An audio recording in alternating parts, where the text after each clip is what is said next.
Bom dia, queridos alunos! A aula de hoje é uma aula de história. História da evolução das tabelas periódicas, história da química. Vamos falar de diversos cientistas que vocês já ouviram os nomes, porém ainda não entenderam, não conhecem ainda a contribuição de cada um. Esses aqui são os mais famosos: Dobereiner, Champcourtois, Newland, Mendeleev e Moseley contribuíram muito para a construção do que nós chamamos hoje de tabela periódica dos elementos químicos.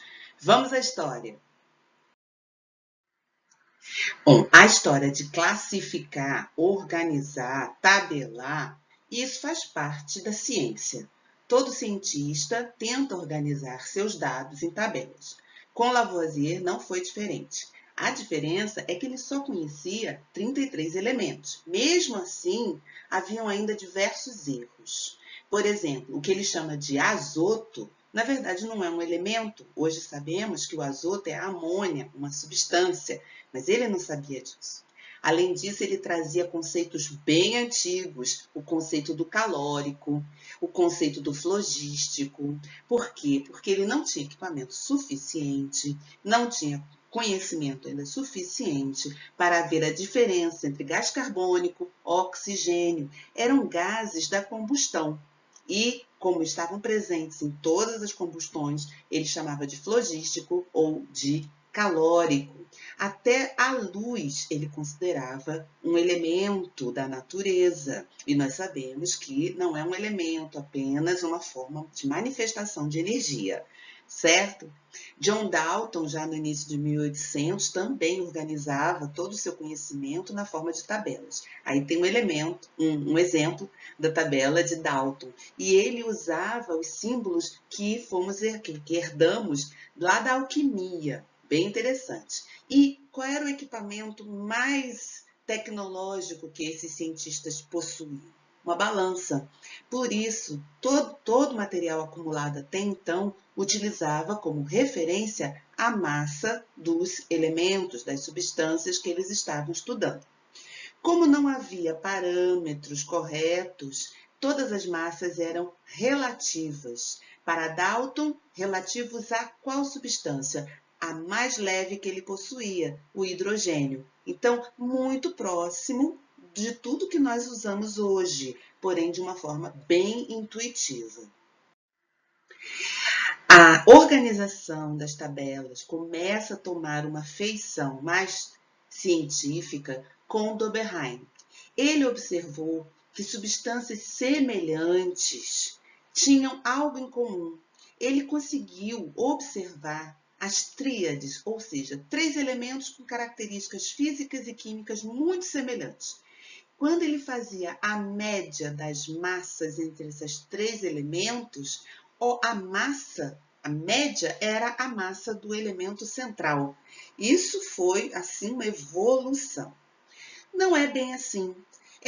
Esse conceito, ele funciona muito bem para os átomos pequenos. Ele só comprova que existem propriedades periódicas que se repetem. Por isso chamamos a tabela dos elementos de tabela periódica, porque a cada período as propriedades se repetem em novos elementos, elementos diferentes com as mesmas propriedades, ok? Outro que também ficou para a história foi o trabalho de Champcourtois.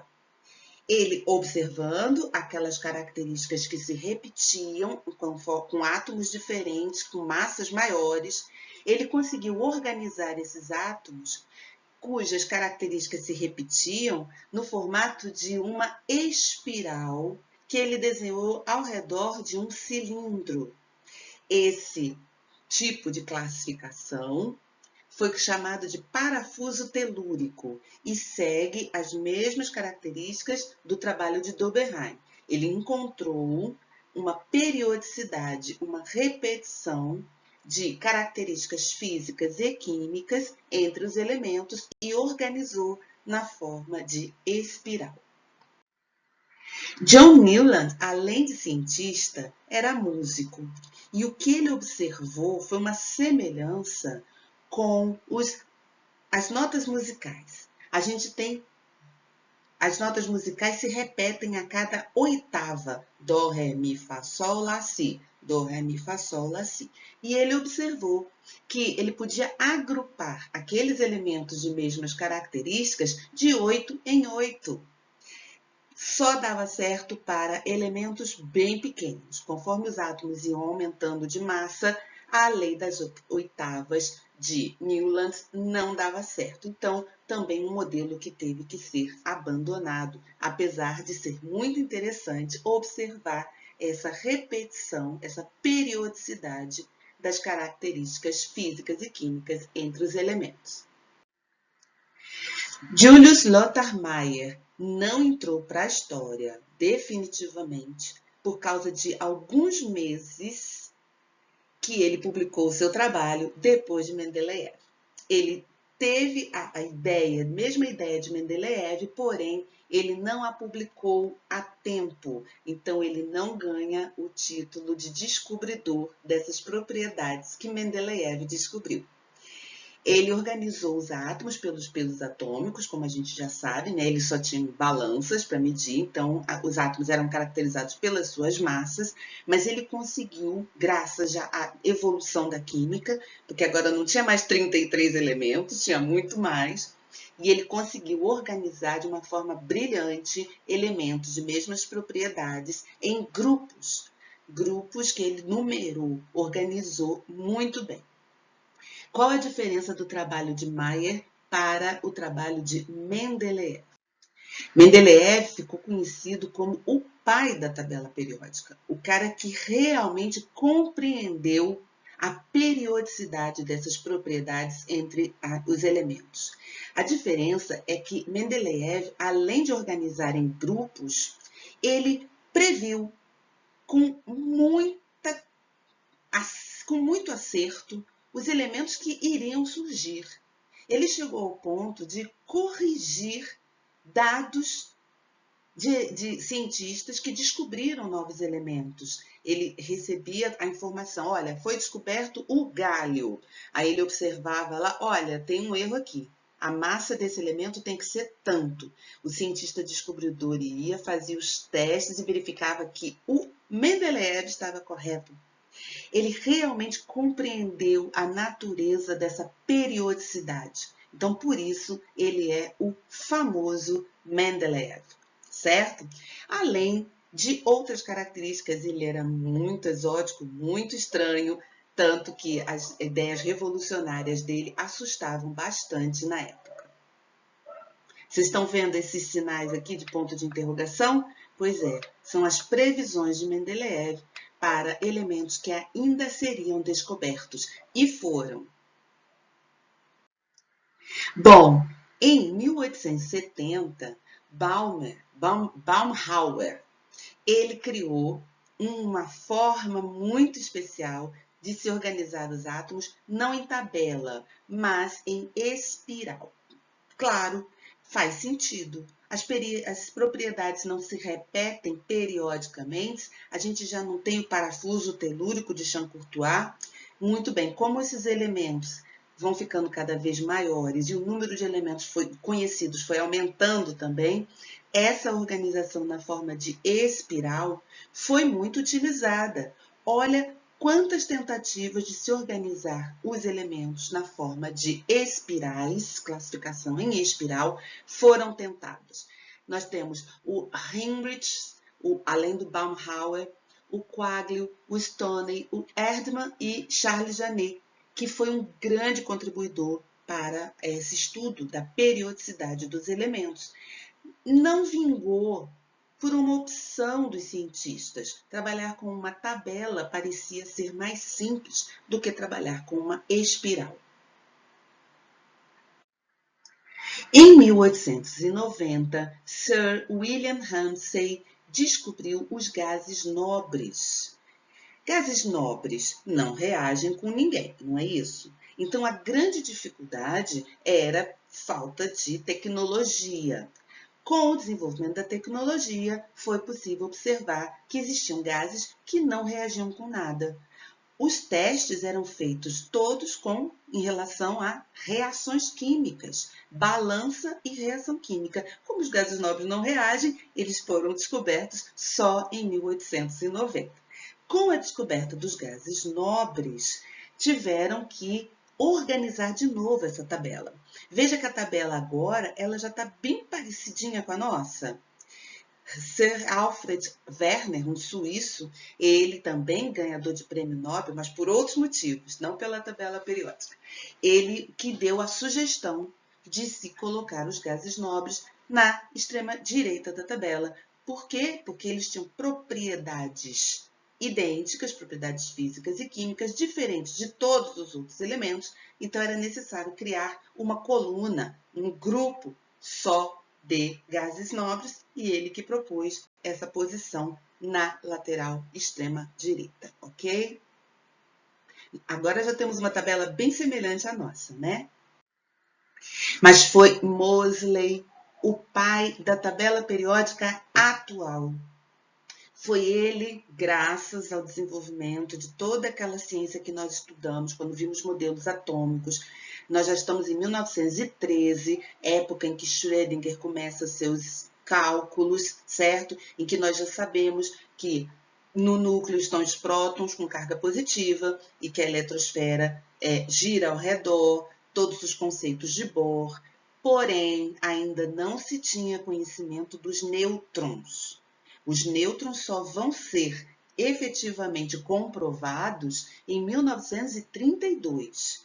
Então, Moseley percebeu que essas características, essa periodicidade que todo mundo observa, elementos de natureza semelhante, na verdade era uma característica do núcleo, porém da carga e não da massa.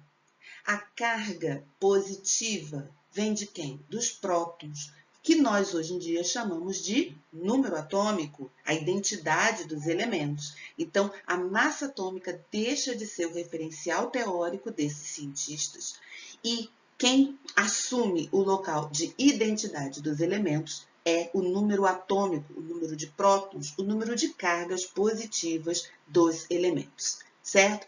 Então, a partir de Moseley, nós já temos conhecimento suficiente para montar a nossa tabela periódica com a periodicidade definitivamente reconhecida.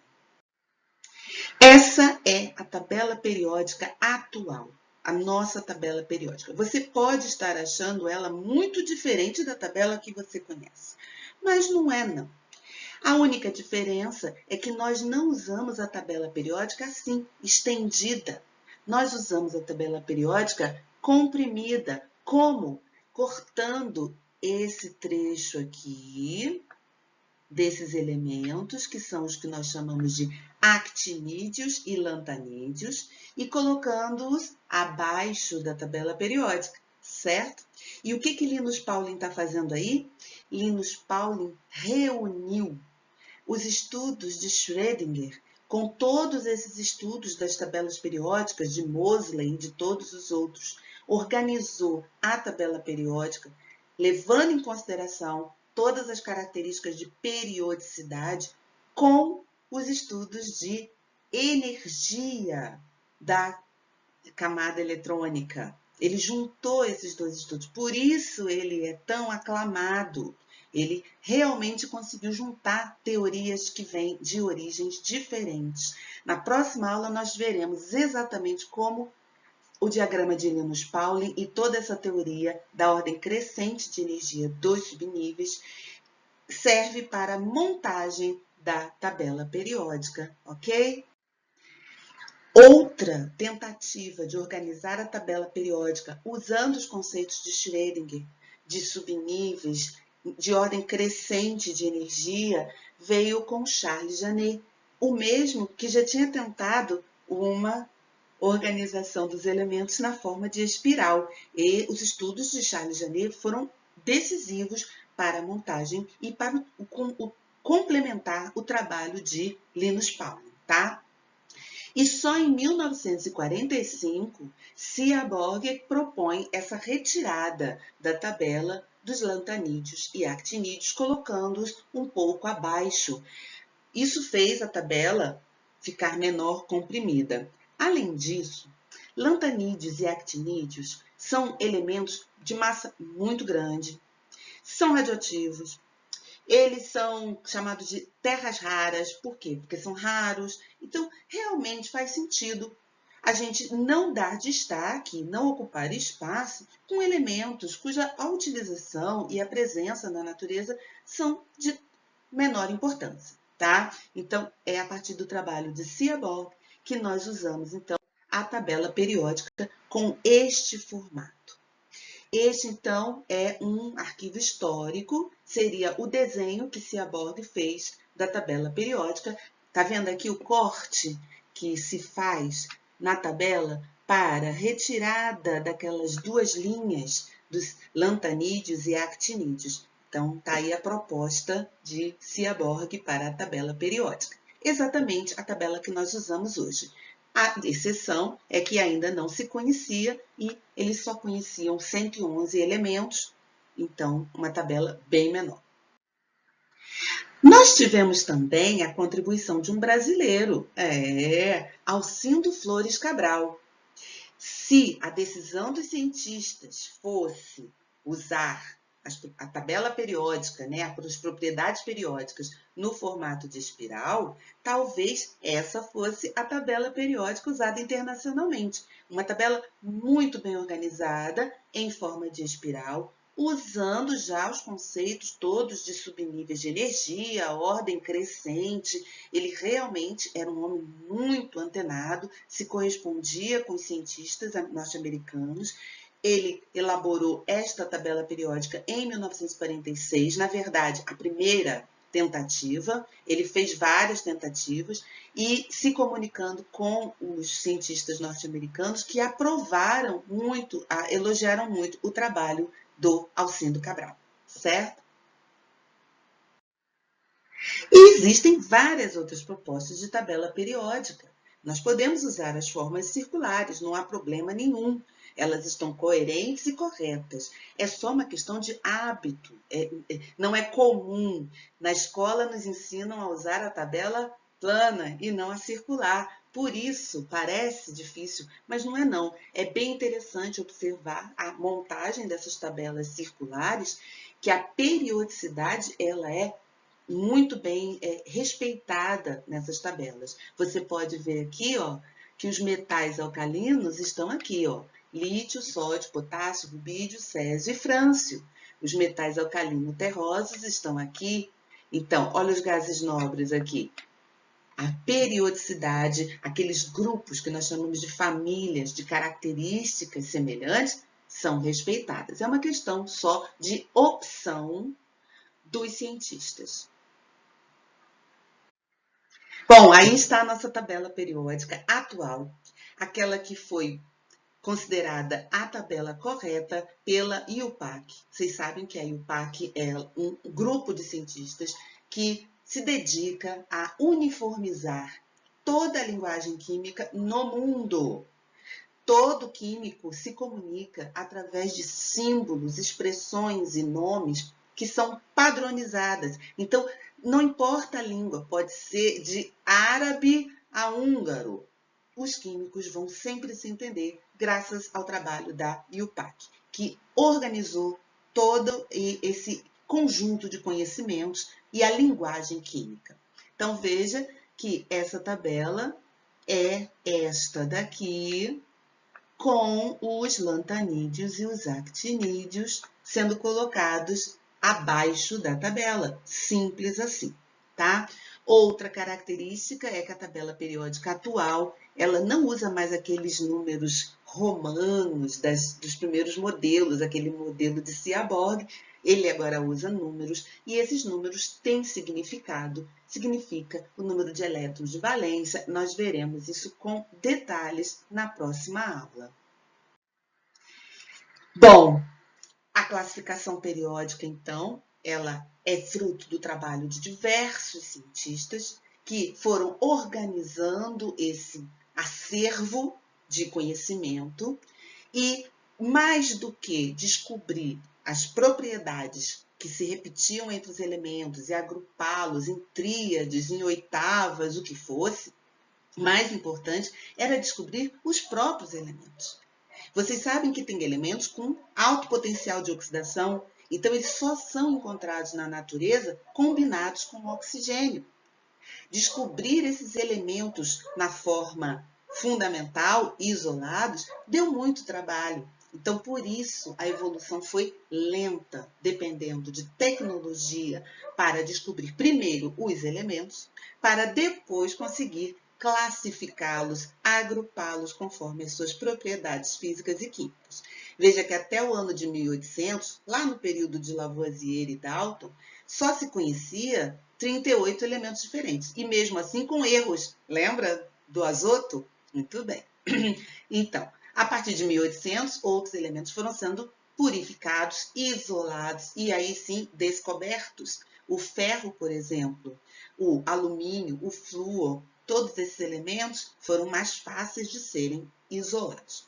Já iodo, sódio, bromo, potássio, esses elementos precisaram de tecnologia do tipo eletroquímica para conseguirem serem isolados, purificados. Então, só a partir de 1800 e pouco, 1850, é que foi possível identificá-los, certo? E aí, sim, serem classificados. De 1850 até 1900, vários outros elementos foram sendo descobertos, inclusive os gases nobres, né? Lá do Sir William, muito bem. E a partir de 1900, outros elementos, agora com radioatividade, graças aos trabalhos de Madame Curie, Becquerel, outros cientistas que se dedicaram, Röntgen, a estudar elementos radioativos. E no século XX, então, começou a era da produção de elementos não naturais, os transurânicos, elementos tão grandes que não têm estabilidade. Mas foi muito importante esse estudo. Nós conseguimos descobrir muitas características do núcleo desses elementos. Lembra daquelas partículas subatômicas que os físicos adoram? Pions, bósons, muons? Pois é, eles vêm desse tipo de estudo que é agora recente, do final do século XX. Bom, com essa quantidade toda de elementos descobertos, a gente tem, então, uma forma de classificação e de organização muito bem estruturada, tá bom? Na próxima aula, então, iremos ver o trabalho de Linus Pauling, como ele juntou as teorias de Schrödinger, de Bohr, de camadas eletrônicas, níveis, subníveis e ordem crescente de energia, com os estudos que nós vimos hoje de classificação dos elementos de acordo com suas propriedades físicas e químicas na montagem da tabela periódica atual. Tchau, queridos, até a próxima aula.